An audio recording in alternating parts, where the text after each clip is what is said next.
ಜಗತ್ತಿನಲ್ಲಿ ಅತ್ಯಂತ ಶ್ರೇಷ್ಠ ಜ್ಞಾನ ವಿವೇಕವುಳ್ಳದ್ದು ಯಾವುದು ಅಂದರೆ ಮನುಷ್ಯನಿಗೆ ಬುದ್ಧಿಶಿ ಇದೆ, ಜ್ಞಾನ ಇದೆ, ತಿಳುವಳಿಕೆ ಇದೆ ಅಂತ ಹೇಳ್ತಾರೆ. ಅಂಥ ಮನುಷ್ಯ ಆಗಾಗ ಅಜ್ಞಾನಕ್ಕೊಳಪಟ್ಟರೆ, ಅವಿವೇಕಕ್ಕೊಳಪಟ್ಟರೆ, ತನ್ನ ಆಚಾರ ವಿಚಾರಗಳನ್ನು ಕಳ್ಕೊಂಡ್ರೆ ಅಂತಹ ಮನುಷ್ಯ ಎಚ್ಚರಿಕೆಗಾಗಿ ಜಗತ್ತಿನಲ್ಲಿ ಕಾಲದಿಂದ ಅನೇಕ ರೋಗಗಳು ಬರ್ತಾ ಇದ್ದಾವೆ, ಕಾಯಿಲೆಗಳು ಬರ್ತಾ ಇದ್ದಾವೆ. ಈ ಬರುವಂಥ ಕಾಯಿಲೆಗಳು ಮನುಷ್ಯನಿಗೆ ತಿಳುವಳಿಕೆ, ಜ್ಞಾನ, ವಿವೇಕ ಮೂಡಿಸ್ತಕ್ಕಂಥದ್ದು. ಹಾಗೆ ಈಗಲೂ ಬಂದಿರತಕ್ಕಂಥದ್ದು ಕೊರೋನಾ ಅಂತೇಳಿ. ಈ ಕೊರೋನಾ ಎನ್ನತಕ್ಕಂಥ ಕಾಯಿಲೆ ಇದೇನು ಹೊಸ್ತೇನಲ್ಲ, ಇದು ಹಳೆಯ ಕಾಯಿಲೆ. ಹಿಂದಿನ ಕಾಲದಿಂದಲೂ ಜನರಲ್ಲಿ ಗಂಟ್ಲು ಬೇನೆ, ಗಂಟಲು ರೋಗ ಅಂತ ಕರಿತಾಯಿದ್ರು. ಅದು ಬಂದದ್ದು 2 ದಿನಕ್ಕೆ ಸತ್ತೋಗ್ತಾ ಇದ್ದು ಮನುಷ್ಯ. ಶ್ವಾಸಕೋಶಕ್ಕೆ, ಗಂಟ್ಲಿಗೆ ಬರುವಂಥ ಕಾಯಿಲೆ. ಇದು ಯಾತ್ರಿಂದ ಬರುತ್ತೆ ಅಂತ ನಾವು ಸ್ವಲ್ಪ ಯೋಚನೆ ಮಾಡಿದರೆ, ಸ್ವಚ್ಛತೆಯನ್ನು ಮನುಷ್ಯ ಕಳ್ಕೊಳ್ತಾ ಇದ್ದಾನೆ. ಆರೋಗ್ಯ ಅಂದರೆ ಸ್ವಚ್ಛತೆ ಅಂತ. ಆ ಕಳ್ಕೊಳ್ಳೋದ್ರಿಂದ, ಸ್ವಚ್ಛತೆ ಶುದ್ಧ ಇದರಿಂದ ಮನೆಯಲ್ಲಿ, ಹೊರಗೆ, ಒಳಗೆ ಎಲ್ಲ ಕಡೆ ಕಳ್ಕೊಂಡ್ರೆ ಕಾಯಿಲೆ ಬೆನ್ನಿಡ್ತಾ ಇದೆ. ಇಂತಹ ಕಾಯಿಲೆ ಇದು ಘೋರವಾಗಿರ್ತಕ್ಕಂಥ ಕಾಯಿಲೆ.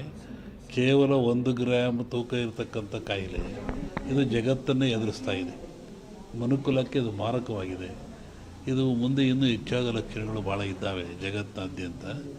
ನಾನು ಹಿಂದೆ ಒಂದು ಹೇಳಿದ್ದೆ, ಸಿರಿವಂತ ಮಗನುಟ್ಟಿ ಆಳುವನು ಮುನಿಪುರವ, ಯುದ್ಧವಿಲ್ಲದೆ ಮಡಿಯ ಪುರವಲ್ಲ ಕೂಳಾದೀತು. ಸಿರಿವಂತ ಮಗನುಟ್ಟಿ ಆಳುವನು ಮುನಿಪುರವ.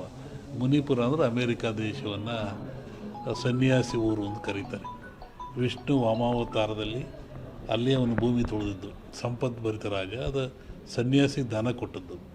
ಅದನ್ನು ಮುನಿಪುರ ಅಂದರು. ಆ ಮುನಿಪುರ ಒಬ್ಬ ಸಿರಿವಂತ ಹುಟ್ಟಿ ಆಳ್ತಾನೆ. ಡೊನಾಲ್ಡ್ ಯಾರ ಮನೆ ಹೋದ್ನಲ್ಲ, ವಿತೌಟ್ ಬ್ಯಾಟರ್ ಜಗತ್ತು ಹಾಳಾಗಿ ಹೋಗ್ತದೆ ಅಂತ. ಹಾಗೆ ಅವನ ಕಡೆ ದಿನಗಳಲ್ಲಿ ಮಳೆಗಳು, ಬೆಳೆಗಳು ನಾಶವಾಯಿತು. ಕೊರೋನಾ ಜಾಸ್ತಿ, ಇನ್ನೂ ಜಾಸ್ತಿ ಆಗ್ತಾಯಿದೆ. ಅಂಥ ಒಂದು ಕಾಲಜ್ಞಾನದ ಸೂಚನೆ ಅದು. ಆ ದೃಷ್ಟಿಯಿಂದ ನಮ್ಮ ಈ ನಾಡಿಗೆ ನಾವು ಬರೋದಾದರೆ ಇದು ಇನ್ನೂ ಜನವರಿ, ಫೆಬ್ರವರಿ ಹೇಳಕ್ಕೆ ಬರೋದಿಲ್ಲ. ನಾನು ಮೊನ್ನೆ ಹೇಳಿದ್ದಲ್ಲಿ ನಿಮ್ಮ ಇದರಲ್ಲಿ ಕಾರ್ತೀಕ ಮತ್ತು ಆಶ್ವೀಜದಲ್ಲಿ ಹಳ್ಳಿಗಳಲ್ಲಿ ಹೆಚ್ಚಾಗ್ತದೆ ಕಾಯಿಲೆ ಇದು ಅಂತ, ಹೆಚ್ಚಾಗ್ತಾ ಇದೆ. ಆಮೇಲೆ ಇನ್ನೂ ಮಳೆ ಬರೋ ಲಕ್ಷಣಗಳು ಭಾಳ ಇದ್ದಾವೆ. ಜನಗಳಲ್ಲಿ ಅಶಾಂತಿ ಆಗ್ತಕ್ಕಂಥದ್ದು ಲಕ್ಷಣಗಳಿದ್ದಾವೆ. ಏನು ಯುಗಾದಿ ಮೇಲೆ ಇದನ್ನು ನಿರ್ಣಯಿಸಬೇಕು ಏನು ಅಂತ. ನೆಕ್ಸ್ಟು ಇನ್ನೊಂದು ಸೆಕೆಂಡ್ ಟೈಪ್ ಇದೇ ಟರ್ನ್ ಆಗ್ತಾಯಿದೆ. ಟರ್ನ್ ಅಂದರೆ ಕಾಯಿಲೆ ವಾಯು ಬಗ್ಗೆ ಬರುವಂಥದ್ದು. ಈ ಕೊರೋನಾ ವಾಯುವಿಂದ ಬರೋದಲ್ಲ, ವಾಯು ಮಾಧ್ಯಮ ಅಲ್ಲ ಇದಕ್ಕೆ. ಕೊರೋನಾ ತೂಕವಾಗಿರುತ್ತಿದ್ದು, ತೂಕವಾಗಿರೋದ್ರಿಂದ ಕೆಮ್ಮಿದರೆ, ಕೆಕ್ಕಿಸಿದರೆ, ಉಗಿದ್ರೆ ಕಫ ಬಂದು ಆ ಕಫ ನಮ್ಮಲ್ಲಿ ಬರ್ತದೆ, ವೈರಸ್ ಅಂತ. ಈಗ ನೆಕ್ಸ್ಟ್ ಇದು ಇನ್ನೊಂದು ಸ್ಟೆಪ್ ಏನು, ವಾಯು ಗಾಳಿಯಿಂದ ಬರುವಂಥದ್ದು. ಅದು ಬಂದು ಮಾನಸಿಕ ವಾಸ್ತೆ ತರುವಂಥ ಕಾಯಿಲೆ ಇದೆ. ಅದ್ರ ಬಗ್ಗೆ ಇನ್ನೂ ಒಂದು 2-3 ತಿಂಗಳು ಕಳೀಬೇಕು ಅದರಲ್ಲಿ.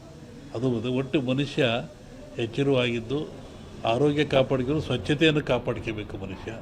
ಅವ ನೈರ್ಮಲ್ಯವನ್ನು ಕಾಪಾಡ್ಕೋಬೇಕು. ಅದು ಭಾಳ ಮುಖ್ಯವಾದ್ದು. ನಾವೇನು ಹೇಳೋಕ್ಕೋ ಅದ್ರ ಬಗ್ಗೆ. ಅದು ಹಾಗೇನಿಲ್ಲ. ಮೊನ್ನೆ ಗ್ರಹಣಗಳು ಎಲ್ಲ ಬಂತಲ್ಲ, ಇದು ಭಾರತ ಕಂಡ ಜಗತ್ತಿನಾದ್ಯಂತ ಇದ್ರ ಭವಿಷ್ಯ ಅಂದರೆ ರಾಜಕೀಯ ವಿಪ್ಲವ ಅಂತದೆ. ಅಮೇರಿಕಾದಲ್ಲಾಯಿತು, ಮತ್ತು ಎಲ್ಲ ಕಡೆ ಆಗ್ತಾ ಇದೆಯಲ್ಲ. ಹಾಗೆ ಇಂಡಿಯಾನೂ ಸೇರಿದಂತೆ ಜಗತ್ತಿನಾದ್ಯಂತ ರಾಜಕೀಯ ವಿಪ್ಲವ ಆಗ್ತದೆ, ಏರಿಳಿತ ಆಗ್ತದೆ ಅಂತ ಒಂದು ಮಾತಿದೆ. ಅದು ಗ್ರಹಣಗಳು ಫಲದಿಂದ. ಅದಿನ್ನೂ ಡಿಸೆಂಬರ್, ಇನ್ನೂ ಒಂದು ಜನವರಿ ಒಳಗೆ ಟೈಮ್ ಇದೆ ಅದಕ್ಕೆಲ್ಲ. ಒಬ್ಬರು ವಿಷಯ ನಾನು ಹೇಳಲ್ಲ, ಜಗತ್ತು ರಾಜಕೀಯ ವರ್ಗದ ಬಗ್ಗೆ ವಿಪ್ಲವ ಅಂತ ಹೇಳ್ತಾರೆ.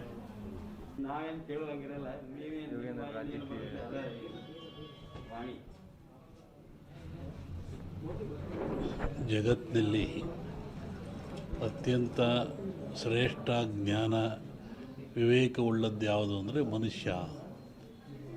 ಮನುಷ್ಯನಿಗೆ ಬುದ್ಧಿಶಿ ಇದೆ, ಜ್ಞಾನ ಇದೆ, ತಿಳುವಳಿಕೆ ಇದೆ ಅಂತ ಹೇಳ್ತಾರೆ.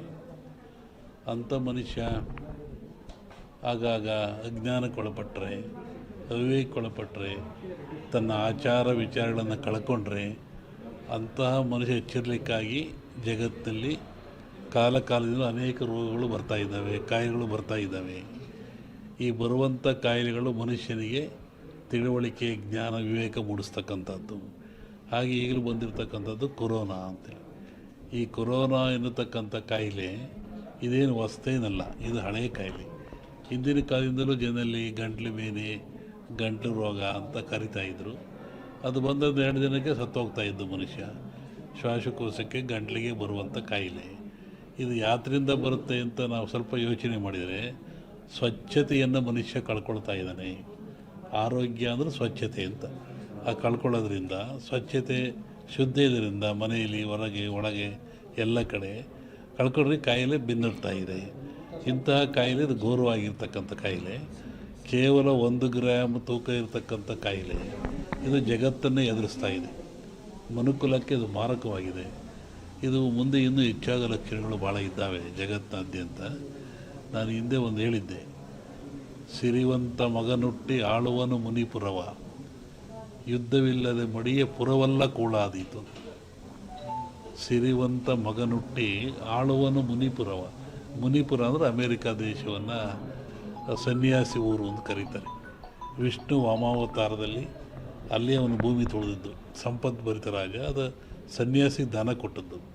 ಅದನ್ನು ಮುನಿಪುರ ಅಂದರು. ಆ ಮುನಿಪುರ ಒಬ್ಬ ಸಿರಿವಂತ ಹುಟ್ಟಿ ಆಳ್ತಾನೆ. ಡೊನಾಲ್ಡ್ ಟ್ರಂಪ್ ಮನೆ ಹೋದ. ಆಹಾರ ತಯಾರು ಮಾಡ್ತೀವಲ್ಲ, ಅದು ಯಾವುದು? ಅಗ್ನಿಯ ಮುಖಾಂತರ. ಹಾಗೆ ಅಗ್ನಿ ಜಗತ್ತಿನ ಚರಾಚರಕ್ಕೆ, ಮನುಕುಲಕ್ಕೆ ಆದರ್ಶ, ಅವಶ್ಯಕ. ಅಗ್ನಿಯಿಂದ ಯಾವುದೂ ಇಲ್ಲ. ಧಾರ್ಮಿಕವನಾಗಿ ಅಗ್ನಿಗೆ ಭವಿಷ್ಯವನ್ನು ಕೊಡ್ತೀವಿ ಅಂತ ಹೇಳೋದು ಬಂದಾದರೆ, ಅದನ್ನು ವಿರೋಧ ಮಾಡೋದು ಒಳ್ಳೆತನ ಅಲ್ಲ. ಯಾಕೆ ವಿರೋಧ ಹೇಳಿದ್ರೆ, ಅಗ್ನಿಯೇ ಆಧಾರ ನಮಗೆ.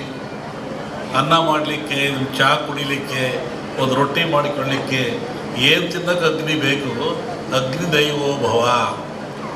ವೈಜ್ಞಾನಿಕವೂ ಅಗ್ನಿ ನಮಗೆ ಬೇಕಾಗ್ತಾನೆ. ಆನಂತರ ಕಟ್ಟಿಗೆಗಳು, ಹೊಸ್ವಿಯಕ್ಕ, ಮಾವು, ಮುತ್ತುಗ ಇವೆಲ್ಲ ಬರ್ತವೆ. ಒಂದೊಂದು ಗಿಡದಲ್ಲಿ ಒಂದೊಂದು ಶಕ್ತಿ ಇರ್ತದೆ, ಒಂದೊಂದು ಫಲವನ್ನು ಕೊಡ್ತವೆ. ಕಾಡಿನಲ್ಲಿ ಋಷಿಗಳು ಆಶ್ರಮದಲ್ಲಿ ಯಜ್ಞವನ್ನು ಮಾಡ್ತಾಯಿದ್ರು, ಹೋಮವನ್ನು ಮಾಡ್ತಾಯಿದ್ರು. ಅಂದರೆ ಆ ಧೂಮದಿಂದ, ಆ ಹೊಗೆಯಿಂದ ಪರಿಸರ ಶುದ್ಧವಾಗ್ತಾ ಇತ್ತು. ಮತ್ತೊಂದು ಒಳ್ಳೆ ಮಳೆ ಬೆಳೆಗಳು ಬರ್ತಾಯಿತ್ತು. ಕ್ರೂರವಾದ ಪ್ರಾಣಿಗಳು, ಕಾಡಿನಾಗ ಯಾರು ಇರ್ತಾರೆ? ಕ್ರೂರವಾದ ಪ್ರಾಣಿಗಳಿರ್ತವೆ. ಆ ಪ್ರಾಣಿಗಳು ಸಹಿತ ಮನುಷ್ಯನನ್ನು ಹಿಂಸೆ ಮಾಡಲ್ಲ. ಈ ಯಜ್ಞ ಮಾಡೋದ್ರಿಂದ, ಹೋಮ ಮಾಡೋದ್ರಿಂದ, ಆ ಬಂದ ಧೂಮದಿಂದ ಮನಸ್ಸು ಪರಿವರ್ತನೆಯಾಗಿ ಶಾಂತ ಸ್ವಭಾವಕ್ಕೆ ಬರ್ತವೆ. ಆವಾಗ ಮನುಷ್ಯನೊಂದಿಗೆ ಅವು ಸ್ನೇಹಿಗಳಾಗ್ತವೆ. ಅನೇಕ ಕಥೆಗಳನ್ನು ಕೇಳಿದ್ದೀವಿ. ಸ್ವಾಮಿಗಳಿದ್ದರು, ಅಲ್ಲಿ ಹುಲಿ ಬರ್ತಾ ಇತ್ತು, ಸಿಂಹ ಬರ್ತಾ ಇತ್ತು, ಹುಲಿ ಮೇಲೆ ಸ್ವಾಮಿಗಳು ಹೋಗ್ತಾ ಇದ್ರು. ಅಂದರೆ ಯಜ್ಞ ಯಾಗಾದಿಗಳ ಫಲದಿಂದ ಬರುವಂಥ ಹೋಮಾದಿಗಳ ಧೂಮದಿಂದ ಅವು ಮನಃಶಾಂತಿ